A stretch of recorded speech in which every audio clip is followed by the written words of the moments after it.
Director Comey, you're recognized for 5 minutes. Mr. Chairman, Ranking Member Schiff, members of the committee, thank you for including me in today's hearing. I'm honored to be here representing the people of the FBI. I hope we have shown you through our actions and our words how much we at the FBI value your oversight of our work and how much we respect your responsibility to investigate those things that are important to the American people. Thank you for showing that both are being taken very seriously. As you know, our practice is not to confirm the existence of ongoing investigations, especially those investigations that involve classified matters. But in unusual circumstances, where it is in the public interest, it may be appropriate to do so, as Justice Department policies recognize. This is one of those circumstances. I have been authorized by the Department of Justice to confirm that the FBI, as part of our counterintelligence mission, is investigating the Russian government's efforts to interfere in the 2016 presidential election. And that includes investigating the nature of any links between individuals associated with the Trump campaign and the Russian government, and whether there was any coordination between the campaign and Russia's efforts. As with any counterintelligence investigation, this will also include an assessment of whether any crimes were committed. Because it is an open, ongoing investigation and is classified, I cannot say more about what we are doing and whose conduct we are examining.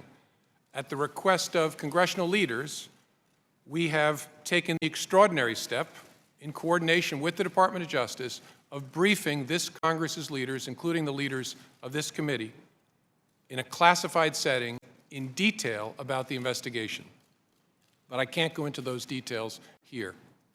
I know that is extremely frustrating to some folks. I hope you and the American people can understand. The FBI is very careful in how we handle information about our cases and about the people we are investigating. We are also very careful about the way we handle information that may be of interest to our foreign adversaries. Both of those interests are at issue in a counterintelligence investigation. Please don't draw any conclusions from the fact that I may not be able to comment on certain topics. I know speculating is part of human nature, but it really isn't fair to draw conclusions simply because I say that I can't comment. Now, some folks may want to make comparisons to past instances where the Department of Justice and the FBI have spoken about the details of some investigations. But please keep in mind that those involve the details of completed investigations.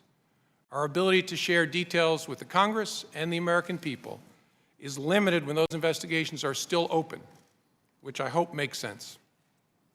We need to protect people's privacy. We need to make sure we don't give other people clues as to where we're going. We need to make sure that we don't give information to our foreign adversaries about what we know or don't know. We just cannot do our work well or fairly if we start talking about it while we're doing it. So we will try very, very hard to avoid that, as we always do. This work is very complex, and there is no way for me to give you a timetable as to when it will be done. We approach this work in an open-minded, independent way, and our expert investigators will conclude that work as quickly as they can, but they will always do it well, no matter how long that takes. I can promise you we will follow the facts wherever they lead. And I want to underscore something my friend Mike Rogers said. Leaks of classified information are serious, serious federal crimes for a reason. They should be investigated and, where possible, prosecuted in a way that reflects that seriousness so that people understand it simply cannot be tolerated. And I look forward to taking your questions.